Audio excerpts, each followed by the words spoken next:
Train du fleuve, c'est un film, c'est un voyage dans les plus grands fleuves de la Colombie, les Magdalena.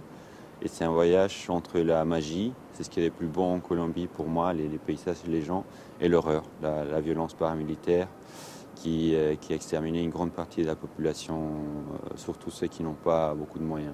Dans le Magdalena, il y a un homme qui s'appelle El Mohan. C'est un homme qui habite au fond du fleuve. C'est un homme qui taquine beaucoup les pêcheurs. C'est un peu lui qui décide s'il va donner du poisson ou pas aux pêcheurs. Donc les pêcheurs, ils doivent être un peu gentils avec lui, ils doivent le connaître.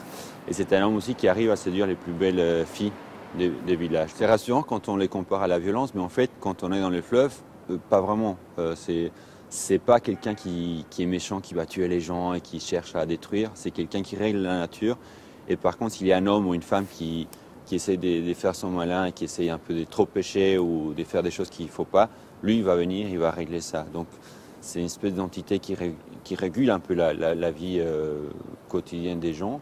Mais les gens, ils les craignent parce qu'il peut aussi faire noyer les gens. Les pêcheurs, parfois des très bons pêcheurs, ils s'étaient noyés entre les filets des pêches. Personne ne comprenait. Ils disaient c'est le moine parce qu'il a pêché beaucoup trop. Donc, c'est une figure qui n'est pas violente, mais qui impose du respect et qui régule les fleuves.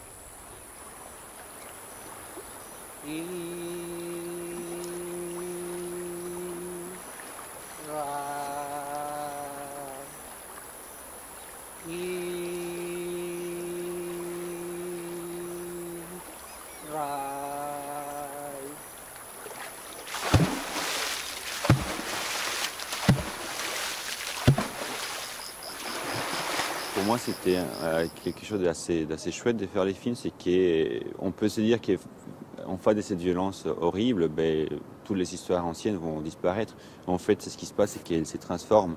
Donc les gens, ils disaient par exemple, les moines, il sort très clairement moins qu'avant, mais il est toujours là.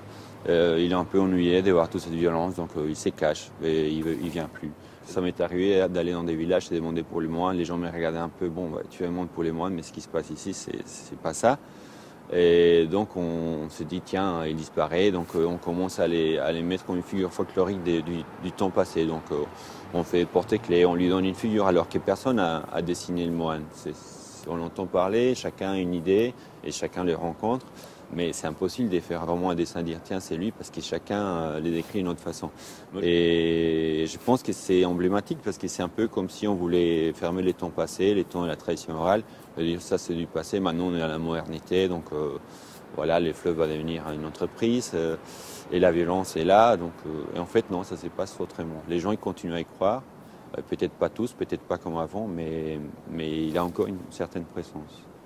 Un mois avant que j'ai commencé à filmer, j'ai lu une petite notice dans les journaux un journal de la Colombie qui parlait d'un artiste qui s'appelle Gabriel, qui faisait des installations dans les fleuves. Donc il mettait des grands tableaux des femmes qui pleuraient, las lloronas, et il mettait ça dans les fleuves et il les jetait comme ça. Et donc au fur et à mesure que les fleuves évoluent, mais ça se casse la gueule et ils finissent un peu dans les rebords comme ça, dans les courants.